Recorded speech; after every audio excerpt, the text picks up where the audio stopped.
Hey guys, so welcome back. It is May 30th. I just want to give you a short update on the garden. So, it's currently raining, and that's what you might be hearing in the background. And we've got a makeshift door going on here just to get the puppy out. So far it's working pretty great, so I think we're going to keep it because, you know, this fence only went up to keep the dog out. And you can see all the lovely bamboo trellises up there. The first one you see right there is going to be some bush beans, or not beans, sorry, peas, shelling peas. I got some little tomatoes there. They're not doing so great right now. They're a little bit short on potassium, so I've given them a bit of kelp meal. Hopefully they're going to jump right up with that and it's not going to do too much damage.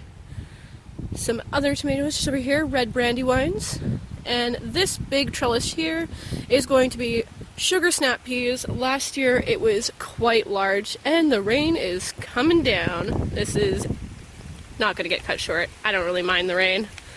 That big one is beans, guys. And down here, woo, it is cold. It is cold. It's a little herb garden. So I'm going to run inside now. See you guys later. Okay guys, yeah, it was really wet, but nobody wants to be filming in the rain, right? So the garden is going quite well and it's getting a good soaking as we speak. I put some topsoil down and I'm just gonna go have a nice iced tea and enjoy the pleasures of the rain inside with a book. Bye! Look at that lovely robin. Tweet, tweet, tweet, tweet, tweet. Yes, we're out in the garden today, guys. Hi lovelies, welcome back. So it's June 13th and I'm filming this on my regular camera. I don't know how this is going, so I'm hoping it's going well. Hopefully I don't have a bunch of dirt on my face because I was out in the garden. I've been weeding in the garden today and it's been kind of amazing. We've had tons of rain here in Toronto lately, like buckets and buckets, and just doesn't let up, and every now and then we get a gorgeous day like this. And so since I don't have to work until 6:30 tonight, I took it upon myself to take a little peaceful time in the garden. Just a little tidbit about me when you see these gardening videos, because I'm not quite sure if the camera is going to be shaking intensely or flying this way or that.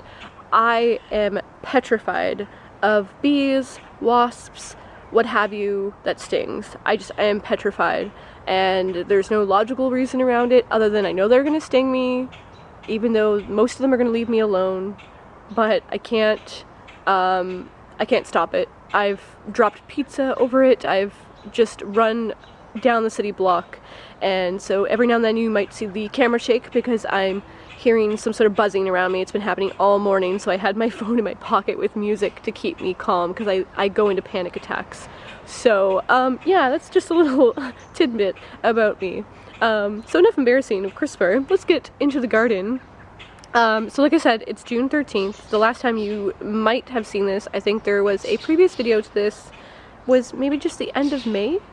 So not much going on, and it was raining, duh, because it's been raining forever. So let me just take you there. So just here at the lovely door again, actually this little spray bottle here, a little tip when you've got aphids is just to put some warm dishwater, warm water with a little bit of dish soap and just spray it on the plants. It doesn't really hurt the plants and it keeps the aphids away. I sometimes will boil hot water and put lemon peel in there as well, and it really helps, keeps them off. See, I hear the buzzing already. Okay, let's find a safer place to stand for you guys, and also to keep sort of the sun away. So right here, I've got the red Brandywines. In my previous video, you guys saw them. They were really tiny, and they've shot up, and both of them have started to get little flowers now inside, so you can maybe see them there, just there. So they're starting to get fruit, and you can see the little bit of aphid damage too, just there. So soon we'll have some fruit. Exciting. Let's take you around this way. I hope I'm not making you guys dizzy. The previous bit I filmed looked a little bit like it was making me dizzy, so here's hoping. These little guys are peas. I've never grown peas before, so that's going to be fun. The trellis isn't that big. It doesn't call for a big one, so hopefully I don't have to increase it. That's what happened with the dwarf gray sugar peas, which are the ones you see just over here. They've started to shoot up, and I'm gonna have to start twining. That's what I have to do today, is start twining the garden. That or tomorrow. It's dry today, so I'm probably gonna do it today. Just recently, literally just last week, I put the potatoes in the ground. They are yellowfin potatoes because it's all we could really get. They're organic. Right there, you can see it. It's coming up. I use these little biodegradable spoons I bought once for a little craft project. They were like hot chocolate spoons you'd stir into your milk. They're great for the garden because they just break down completely. I love them. So, just here we've got a little trio, or quartet I should say, of tomatoes. This one here is a Roma. He was almost dying. He's just shot up with all that rain, so it's done them really some seriously good. This one here I'm really excited about. It is a dwarf variety called Golidilox, and I don't know, it's a small dwarf variety of cherry tomato. The one back there is a white cherry tomato. All of these seeds have come, I'll link them down below where I've got them. Some of them I've got from people I met on the internet as well, and they were organic. But this one here is a monster. It said dwarf variety. It lied. Last year I grew two and grew them too close together and needed some serious staking. So if you don't know tomatoes, staking is when you put a stick behind them and use it as a support. So this one here is a rose quartz cherry tomato. Really excited about this one, and this is the one, if Rachel you're watching, that had the damage. Look at it now! So exciting! Alright, so here guys, here is the biggest trellis in the garden, and the biggest for a reason. Let's sidestep here. It is my height. It is 5'4", and it's huge. And the reasoning behind it are these guys that you can see.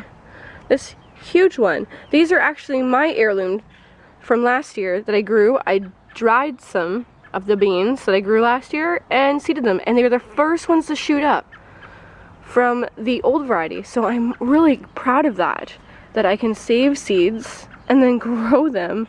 It's fantastic. These are Trionfo Violetto bush beans. They grow huge. They will grow this entire trellis and more. Last year they grew along the side and draped over. It was ridiculous. The beans are purple in color, and then when you cook them, they go green. And little stones that you see in between the trellis are where I'm growing my carrots. I want them to get some shade this summer. You can already see it's already kind of shady from the trees. But right here I have Parisian carrots, which are fantastic for small gardens, guys. If you've been wanting to grow your own carrots at home, these grow in pots. And they're fantastic. They're round like radishes and literally about the size of my palm there. So very small, compact carrot. Don't take up too much space. And then I have just a rainbow variety of carrots here. And I was very smart this year and one seed, because they will twist and tangle with each other. So I learn from my mistakes every year. So that's what gardening is. You learn from your mistakes for sure. It's a science project. The last little plants that we have here in the garden, hi guys, you can see me, are cucumbers. If there is one plant that you should ever grow in your garden and not buy from the grocery store, like there's such a huge difference in taste, it's cucumbers. Cucumbers are wonderful, delicious, but they require a lot of water, so they've been getting that a lot lately. Underneath the cucumbers here, under the trellis, I've built a trellis that I might readjust for the cucumbers. I have some lettuce, because I wanted to have some shade when the cucumbers grew up and over. See, here we've got little bumblebees. See, bumblebees don't seem to bother me as much. I know that they're just doing their business, but I still can't take my eyes off them, so excuse me if I run away in just a moment.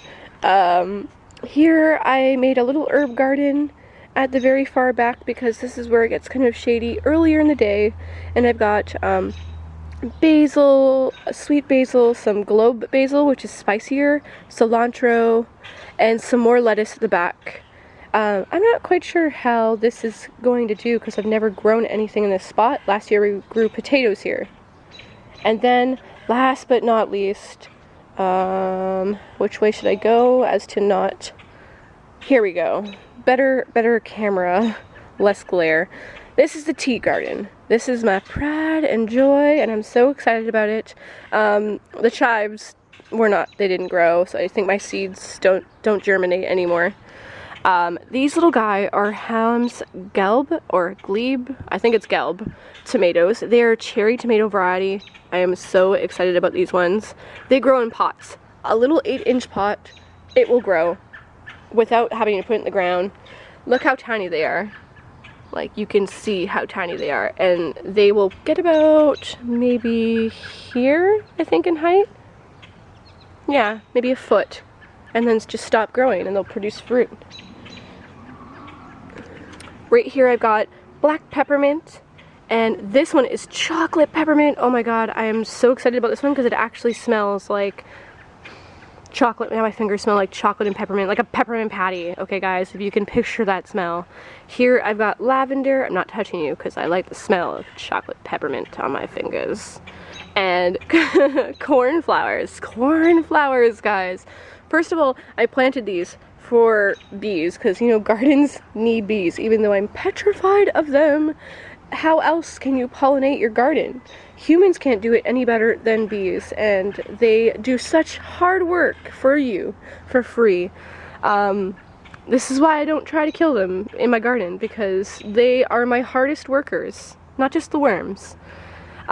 These, when they shoot up and they produce flowers, and you dry them and you put them in your tea, give it the most creamiest vanilla taste. If you've ever had Earl Grey creme,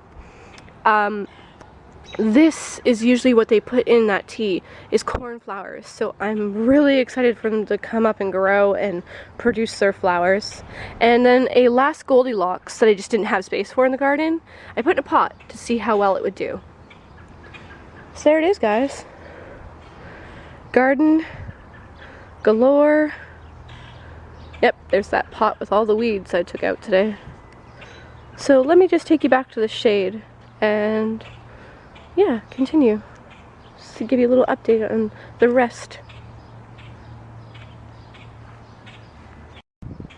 So, back again. There it is, guys.